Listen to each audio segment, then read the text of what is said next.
Assalamualaikum warahmatullahi wabarakatuh.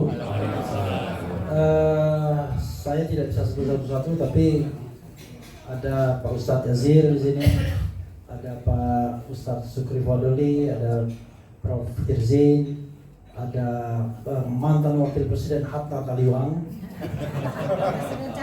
ada abang saya Ehsan Amin Nursi yang sudah terkenal setelah kasus bom Bali 30 tahun yang lalu.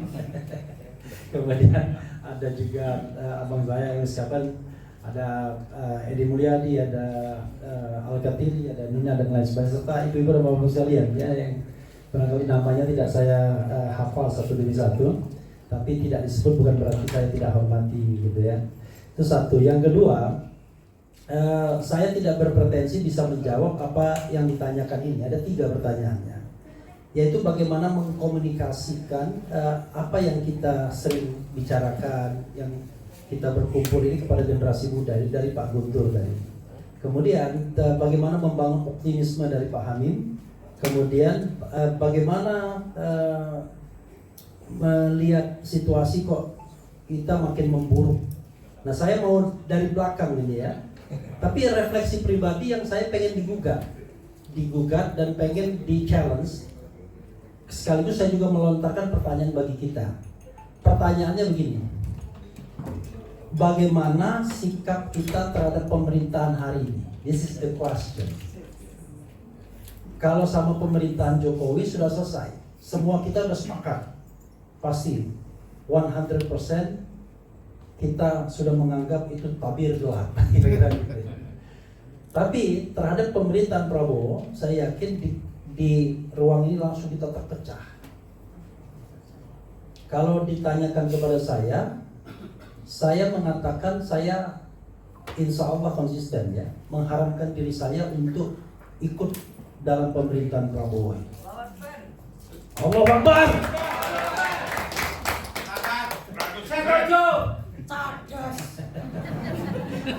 Cadas. Tetapi kan belum kan. Nah, saya mengharapkan diri saya. Jadi saya bilang sampai 2029, kalaupun GR ditawari jabatan apapun, saya tidak akan menerimanya. Apapun. Kecuali ada turbulensi politik yang luar biasa yang kita harapkan, ya kan?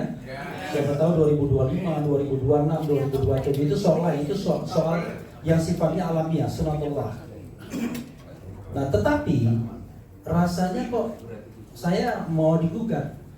Apakah iya saya hanya berdiam diri di luar saja tanpa mendorong orang-orang baik masuk ke dalam kekuasaan? Kan ini juga menjadi persoalan. Saya lihat misalnya ada orang yang sudah katakanlah dari kelompok oposisi dulu yang sudah menggapai kekuasaan hampir di depan pintu, ya kan? Syahganda Nenggolan misalnya, Jumhur Hidayat, dan saya tidak tahu jangan-jangan ada di sini juga yang sudah dicolek-colek gitu. Masa kita harus memusuhi mereka yang mau berkontribusi? Tetapi kalau kesimpulannya kita nggak boleh, ya nggak apa-apa. Tetapi nanti barangkali Bang Nursi memperkaya sikap pribadi dan pandangan pribadi, Prof. Irzin, kemudian Ustadz Sukri, kemudian Ustadz Yazir juga. Karena saya galau ini begini, ibu-ibu dan bapak sekalian. Saya meyakini seyakin-yakinnya bahwa pemilu kemarin securang-curang. Kepemimpinan, kalau kita pakai standar agama rasanya ya, jangankan mengambil kekuasaan dengan curang, menyodorkan diri untuk dipilih aja agak tabu, mungkin begitu ya Ustaz ya. Nih saya pilihlah saya jadi pemimpin. Enggak, pemimpin itu orang yang dipercaya. Ini tidak hanya menyodorkan diri, tetapi juga mengorkestrasi kecurangan. Saya sampai mengatakan, kalau pemerintah hari ini pengen nyalon lagi di 2029, saran saya gampang, tidak usah ada pilpres, langsung saja dilantik lagi. Karena nggak mungkin akan terjadi yang namanya pemilu yang jujur dan adil itu, luber dan jurdil. Kuncinya kan menurut saya 2 saja kuncinya, bukan di kita kuncinya untuk kondisi hari ini ya.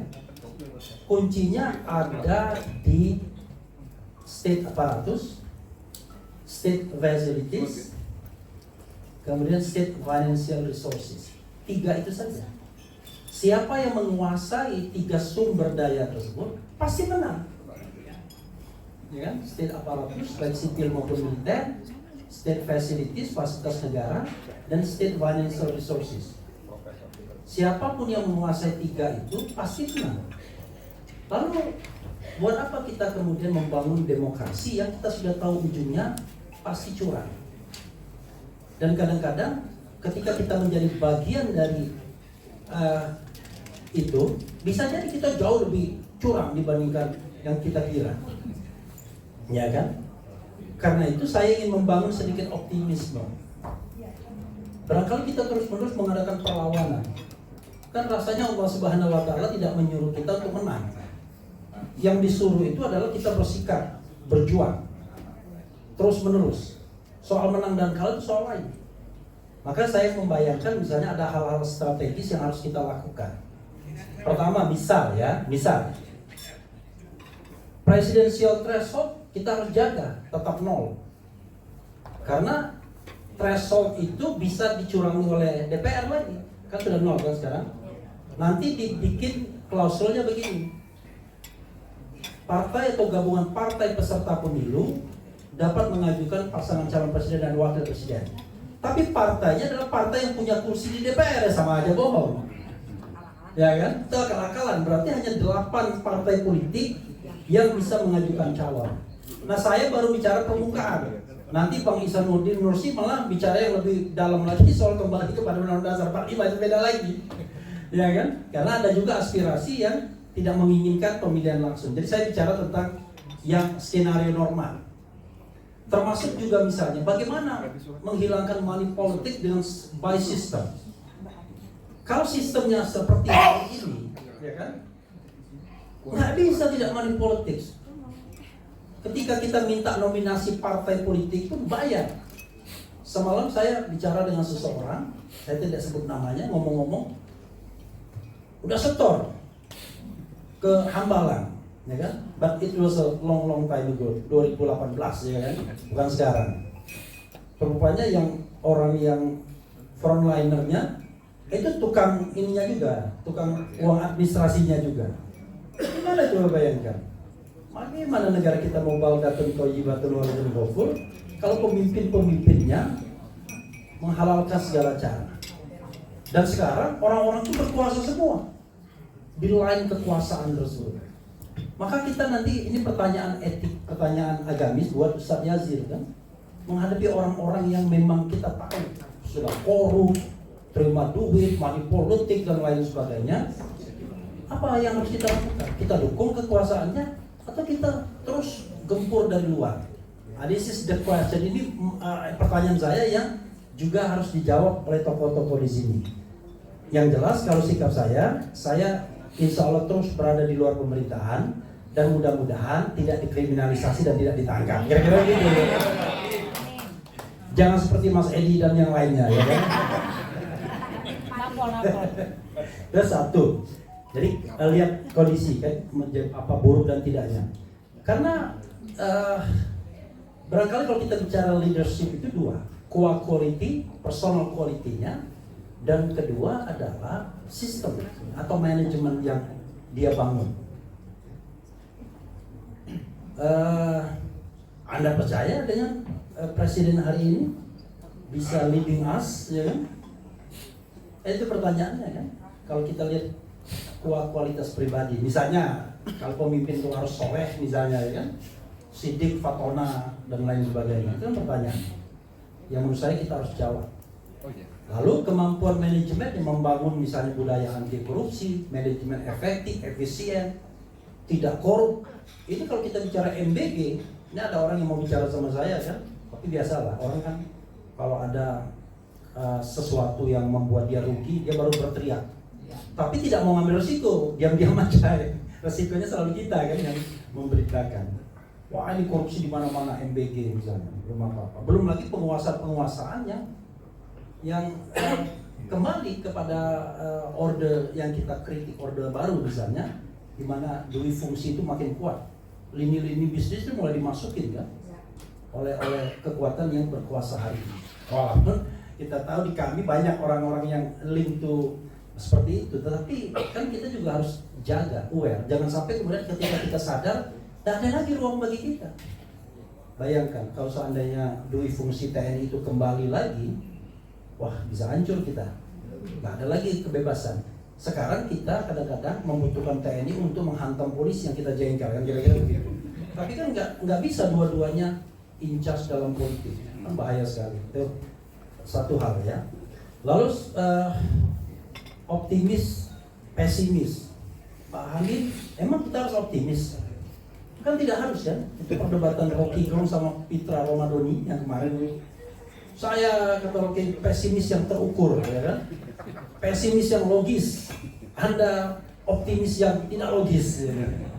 Kan kadang-kadang kan optimisme dan pesimisme itu terbangun dengan sendirinya ketika kita beradaptasi dan melihat situasi yang ada.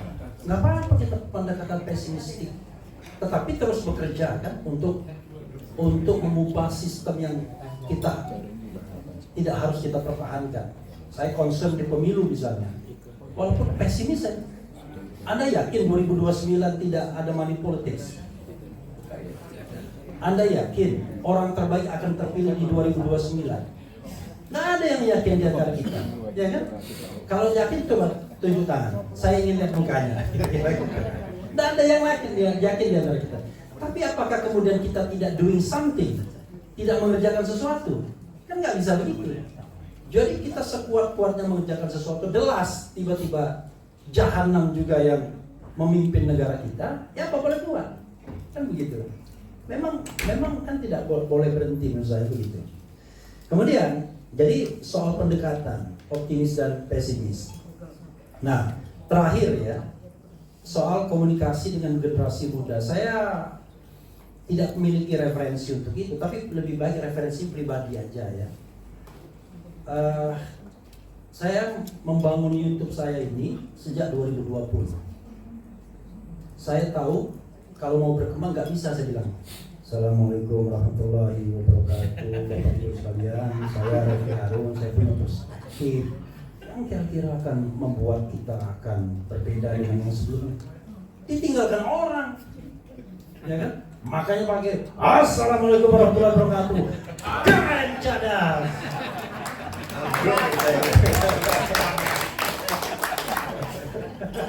Itu kan cuma komunikasi untuk apa? Ice breaking. Langsung ada atensinya kan? Coba dalam satu ruangan, kalau bapak-bapak harus merdeka. Nggak ada yang nggak noleh. Tapi Assalamualaikum, nggak noleh orang. Jadi itu adalah soal gaya, bagaimana kita beradaptasi dengan generasi yang lebih bawah. Kenapa begitu? Usia sudah di atas 50, ya kan? Di antara bapak-bapak ada yang 60-an, ada yang 70-an, walaupun masih ada juga yang di bawah 50. Kalau kita berkomunikasi dengan ya sopan sekali, soft, kita akan bisa menjangkau menengah ke atas dan golongan yang lebih senior dari kita. Saya lihat YouTube saya, itu belum bisa menjangkau di bawah 25 tahun itu. Kecil sekali penonton di bawah 25 tahunnya. Padahal sudah keren cadas, bayangkan. Apalagi ngomongnya tidak keren cadas. Nah itu kan realitas. Karena itu kita butuh komunikator-komunikator yang bisa menjangkau ke bawah, which is itu adalah lapis tertinggi dari masyarakat Indonesia kalau kita bicara tentang dua hal, masa depan dan pemilu. Nah, saya ingin membatasi itu saja, biar nanti Ustadz Yasir dan ibu-ibu dan bapak sekalian, termasuk saya mau digugat, bapak dan ibu sikap terhadap pemerintahan Prabowo seperti apa? Jangan malu-malu, ya kan? Wah saya udah dihubungi, saya mau masuk, nggak apa-apa, ya kan? Enggak juga kita condemn kan? Karena setiap orang punya penilaian yang lain-lain. Saganda punya penilaian sendiri dia, masuk dia, ya kan? Dan kelihatan mulai agak makmur sedikit sekarang. Bang Ganda. Oke, terakhir saya mau membacakan sajak dari Adinya Mas Ardi ya. Nah, ini sajak 80 tahun Indonesia Merdeka. Saya takut di kami nanti nggak ada waktu untuk bacakan di sini aja lah ya. Nah, oke. Kamera hidup ini. Nah, hidup. nah. Sebentar Ustadz ya. Ini nggak makro Ustadz ya, baca saja. Tidak haram kan? Kemerdekaan itu 80. Sajak Adi M. Masardi, Yudhistira ANM Masardi. Sudah 80 Agustus ini Republik jungkir balik. Sejak bambu runcing hingga zaman daring. Tapi kita sudah merdeka dari apa?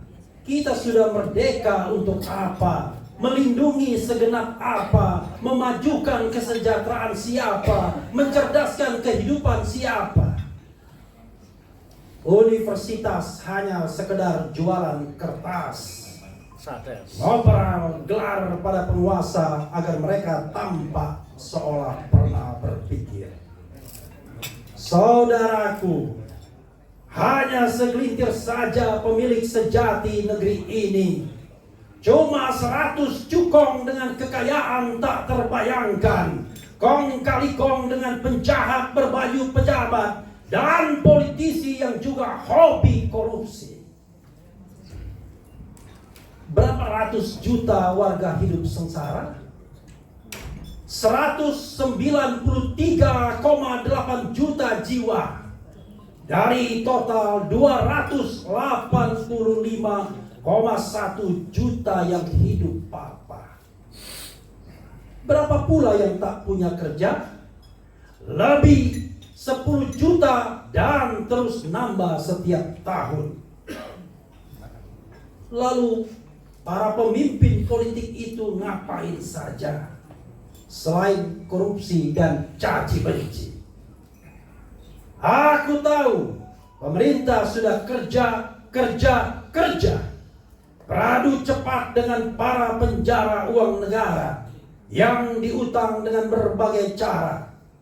Namun para kecoa, kadal dan babi rusa terus saja merusak bangsa, membinasakan masa depan jutaan anak muda. Kemerdekaan sudah dirampas para bedebah. Tinggal sampah retorika di comberan romantika. Pesta perampokan anggaran melalui undang-undang. Kemerdekaan adalah obral pasal dan konstitusi kepada penjara hutan dan lahan. Kemerdekaan adalah pertunjukan segala maksiat yang memperkosa hak-hak rakyat. Kemerdekaan adalah penistaan terhadap harkat dan martabat. Kemerdekaan adalah perebutan kekuasaan melalui fitnah dan dusta. Kemerdekaan adalah genderang perang sesama saudara. Kemerdekaan adalah narkoba bagi para politikus pemangsa bangsa. Rakyat dibikin kelojotan, sakau, bodoh dan penyakitan. Ya, saudaraku, setiap Agustus kita hanya merayakan kekalahan. Panjat Pinang meraih belenggu kemiskinan dan kebodohan. Naikkan bendera mengibarkan penyerahan kedaulatan. Menyanyikan lagu kebangsaan. Membunuh jiwanya, membunuh badannya untuk Indonesia Raya. Indonesia tunasusila, Indonesia mereka bukan merdeka. Wassalamualaikum. Pak Dr. Hamid Zarkasi tentang bagaimana kita membangun optimisme di dalam diri kita dalam menghadapi segala dinamika dalam dinamika kehidupan berbangsa dan bernegara. Dan yang ketiga dari Bu Nunuk, bagaimana sikap kita dalam mendidik atau juga ini mungkin ada hubungan dengan tadi warisan kultural ya dengan Gen Z. Ya, saya jawab dulu mungkin dari Ibu Nunuk ya, saya balik. Gen Z ini memang generasi yang unik. kalau dari baby boomers, dari Gen X sampai milenial itu masih nyambung. Karena belum benar-benar terlihat ada perbedaan secara teknologi. Tetapi teknologi ini faktanya itu sudah memisahkan cara berpikir, cara hidup, ya, cara sosialisasi itu udah jauh sama sekali.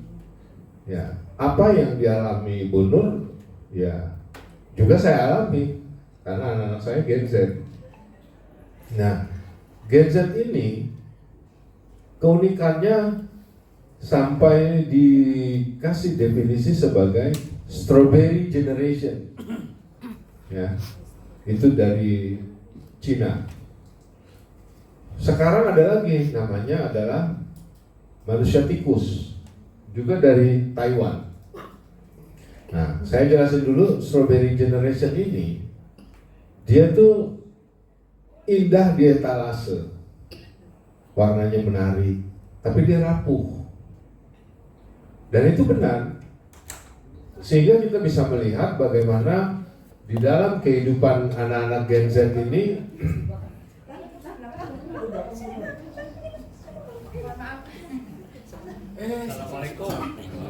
Waalaikumsalam warahmatullahi wabarakatuh. Selamat datang Pak Kursi, Bang Hatta. Sini Bang Hatta. Sini. Di depan dong, Bang Kursi sama Bang Hatta.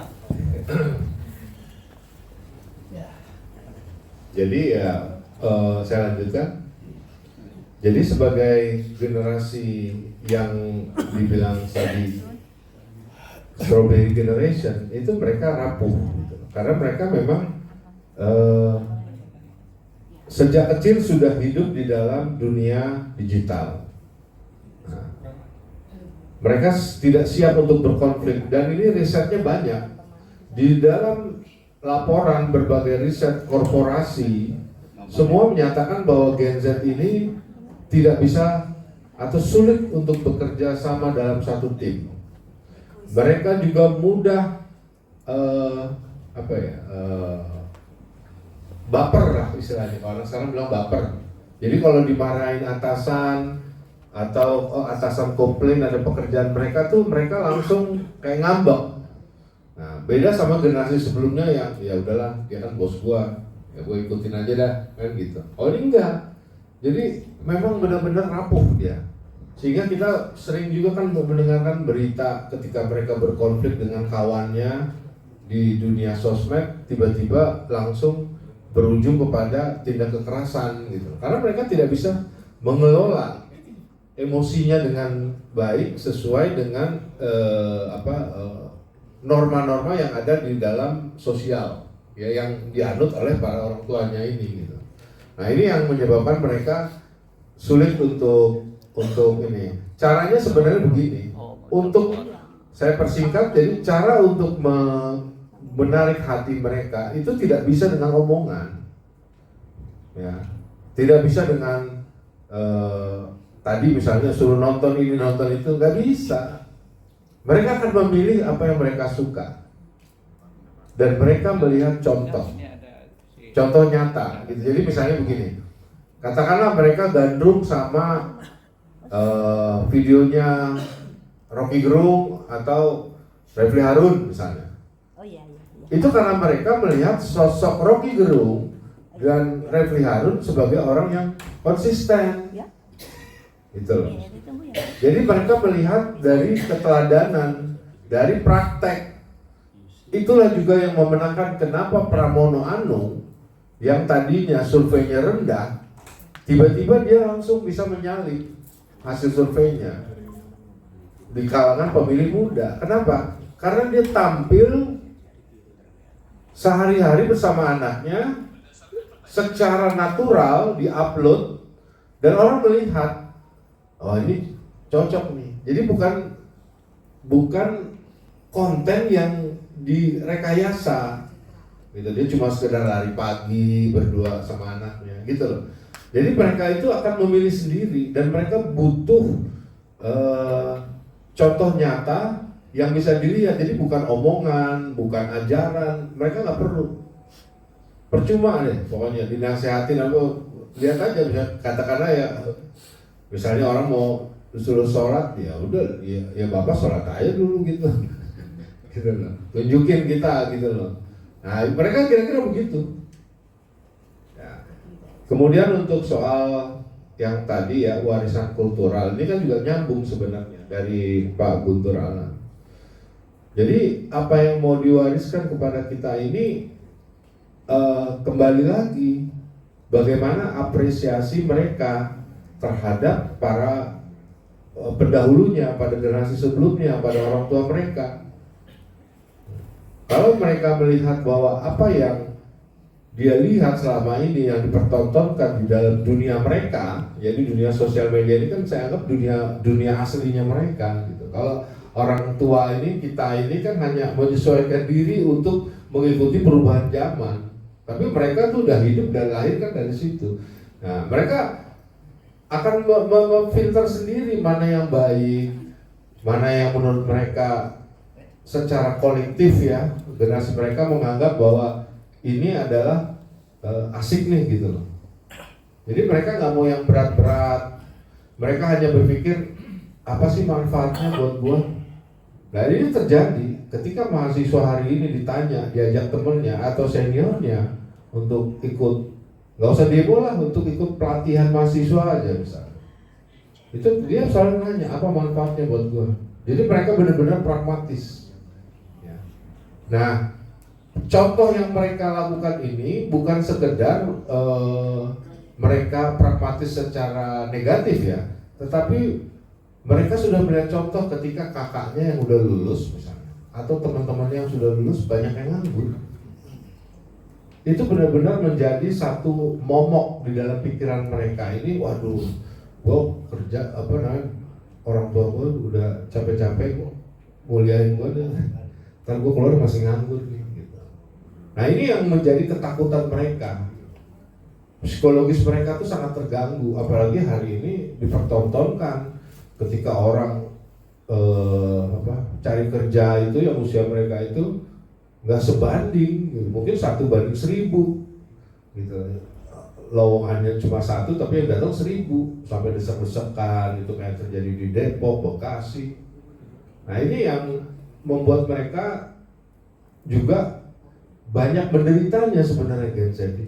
Makanya sering disebut sebagai sandwich, selain tadi ya strawberry generation, ini juga sandwich generation, generasi yang terjepit. Jadi saat ini mereka bapaknya pensiun, udah sakit-sakitan, nah dia harus membiayai orang tuanya, plus membiayai adiknya yang masih kuliah, sedangkan gaji dia UMR. Nah makanya istilah ini umum di kalangan mereka kalau ngobrol. Apa namanya? Ya misalnya gini, ada yang curhat gitu ya, terus dia bilang, oh lu sama kayak gue ya, sandwich generation, gitu. Generasi kejepit. Nah kemudian yang ketiga tentang optimisme. Jadi saya pikir gini, civil society Indonesia ini kan hari ini memang belum apa-apa gitu, belum mapan seperti terjadi di negara-negara demokrasi yang sudah maju, yang orang sudah punya pemahaman yang luas dan mempraktekkan demokrasi secara lebih beradab gitu ya. Nah, tapi saya pikir lagi menghadapi ini ya, memang kita mau nggak mau tetap harus optimis. Nah, bagaimana caranya ya, mau nggak mau ya kita harus, pilihan kita cuma istiqomah.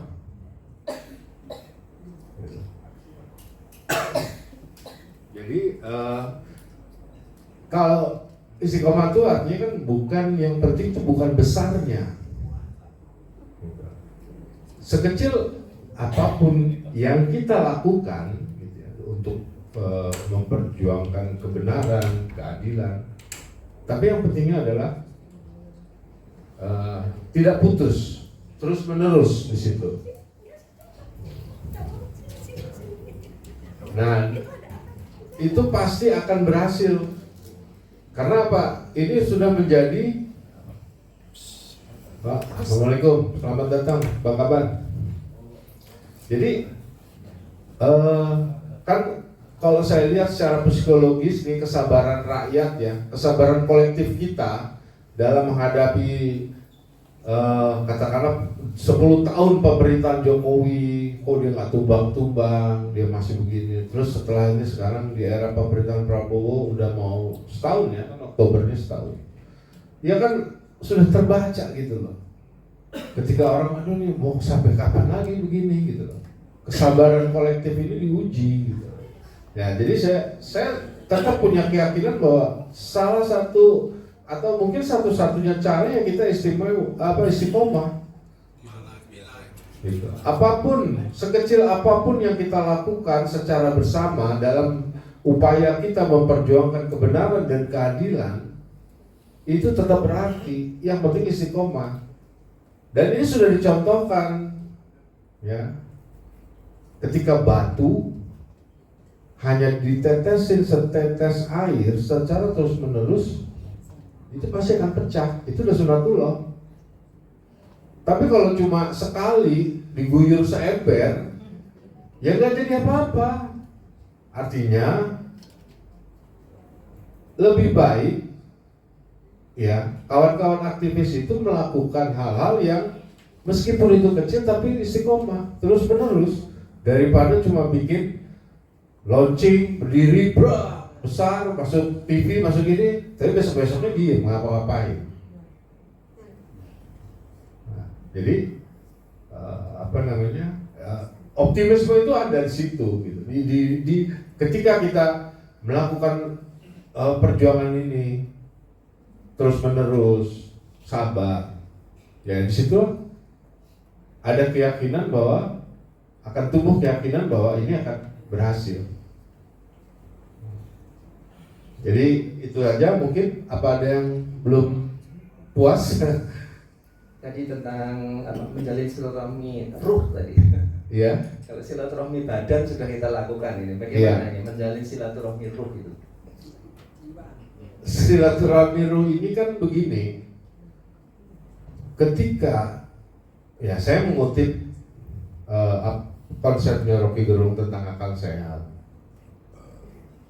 Ketika satu orang menyampaikan atau mengkritik sesuatu dari kekurangan pemerintah dan itu memenuhi pikiran akal sehat publik, walaupun yang lain diam, itu sebenarnya sudah menjalin silaturahmi ruh dengan anggota masyarakat yang lain. Karena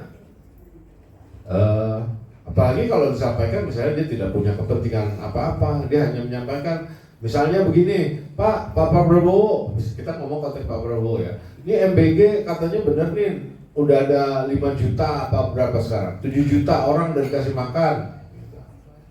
Nah, tapi apakah benar di sekolah itu tiap hari dari pertama sampai hari ini makan? Atau jangan-jangan cuma seminggu di SD ini, minggu kedua di SD yang lain, minggu ketiga SD lain lagi. Dihitung-hitung kan banyak yang udah dikasih makan. Tapi apakah mereka dari pertama sampai akhir, sampai hari ini, tiap hari ini makannya gitu loh. Jangan-jangan jumlah ini cuma dikasih seminggu baru terus berhenti. Tapi jumlah orang kan jadi banyak. Nah itu kan akal sehat. Ketika ada orang bicara seperti itu, mengkritik atau mencoba bertanya, tapi pemerintah tidak transparan, tidak mau menjelaskan, nah akal sehat ini kan menular.